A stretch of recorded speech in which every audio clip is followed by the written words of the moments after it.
There's no doubt from what I saw that live ammunition was fired before any Israeli soldier was on deck. Of prohibited items that Israel won't allow into Gaza. I'll give you an example. The Economist reported things like ginger, nutmeg, canned fruit, dried fruit, fresh meat, seeds and nuts, and they go on. Musical instruments, newspapers, wood for construction. Is that... And our soldiers are trained to protect themselves. They had sidearms. They used those sidearms only to save their own lives. That was necessary. But it was such a case of extreme self-defense. How does a young man get shot 4 times in the head and 1 time at the chest at close range? You know, on one side you have the settlements in the West Bank, which are completely illegal. You have about 500,000 settlers in the West Bank, completely illegal, armed settlers in the West Bank with swimming pools when the Palestinians don't have access to clean water in their own land. No one is hungry in Gaza. Aid is going in on a daily basis. No, it's not. Ask Amnesty International, ask Human Rights Watch, ask the UN. People are hungry. They have no electricity. The food is very scarce. The water is not that much needed. And what now they are trying to get in Gaza, what are they getting? Anything is they are getting it from the tunnels from Egypt. And Israel is blocking everything. Israel has a very reliable justice system. Every one of our cameras, every one of our computers, every one of our cell phones was taken from us. Professional journalists that were there, that were filming things, every bit of their equipment's gone. I would estimate that there's at least $1 million worth of equipment that has been taken from these nearly 800 people that were part of the flotilla. We've seen pictures already of smashed cameras, smashed beyond belief.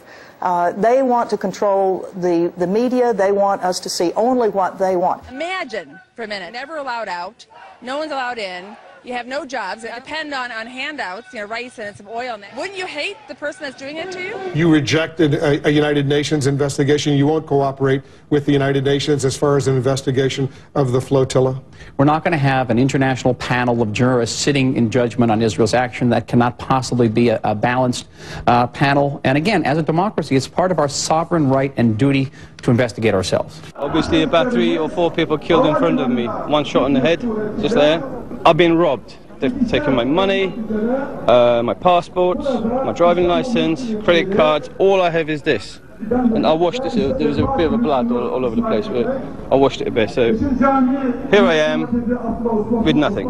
Every single, the United Nations and also Amnesty International, all the human rights reports that have come out of Gaza say this siege is a collective punishment, which is against the Geneva Convention, Article 33. They've said that it has to stop. They've said that it has to, that the Palestinians have suffered immeasurably because of it, and they've said that there's nowhere near they're getting enough aid in. So where does this person here say, and the other propagandists for Israel, say, what evidence do they have that can possibly lead to suggest that they don't need this, when all the human rights groups and the United Nations and the Geneva Conventions in terms of collective punishment all say that this blockade is absolutely devastating, wrong, and should be stopped, and the boat should be let in? So a second person killed.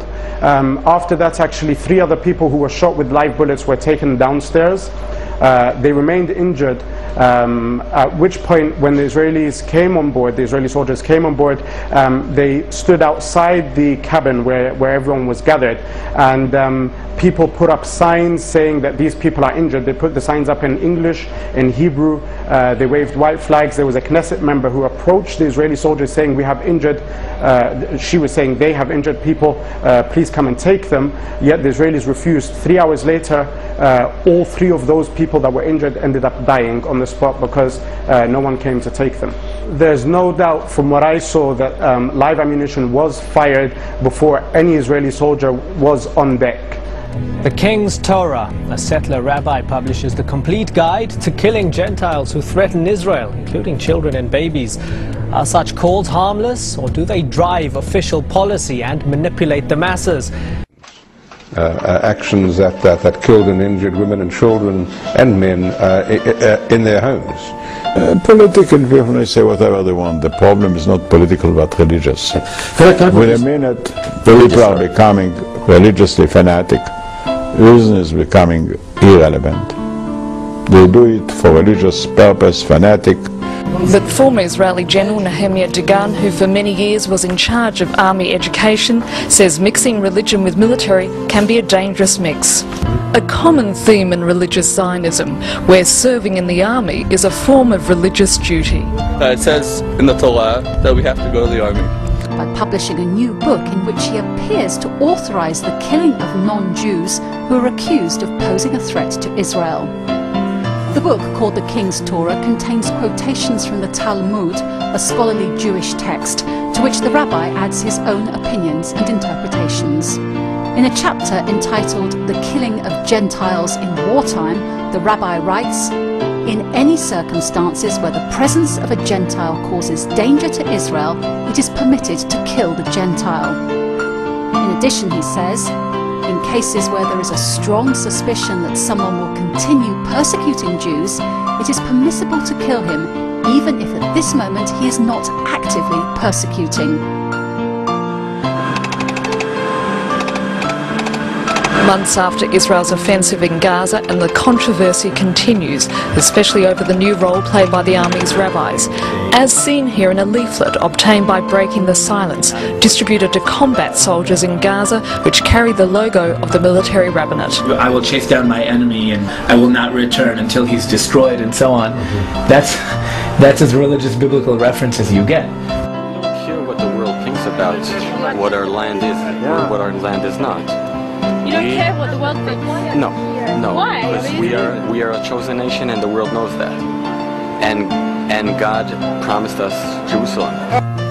Jewish historian Tony Jutt wrote in 2006 on Israel's 58th birthday that the country was curiously immature and, quote, consumed by a brutal confidence in its own uniqueness, certain that no one understands it and everyone is against it, and full of wounded self-esteem, quick to take offence and quick to give it, end quote. Less than 2 hours after the families are evicted, the Israeli police helped more than 20 Jewish settlers move into the now empty properties. And in this war, the Palestinians in Gaza have nothing. And Israel is one of the strongest states in the world. For example, instead of having a guard sitting on the wall with Gaza that will shoot at any Palestinian that comes near to the wall, they have a special something weird there that looks like, I don't know, coming from outer space. It's like a sphere. And there are a lot of surveillance cameras inside. And then there are women who sit in a base, an army base, inside Israel, far from there, who control these cameras, and when they see something moving, they can shoot it from afar. So they have a room full of people who just control this entire section of the wall with Gaza. The system is called Ro'ayora, which means seeing shooting in the feminine, because it's all women. And it's quite obscene if you think about it. Could you tell me this then?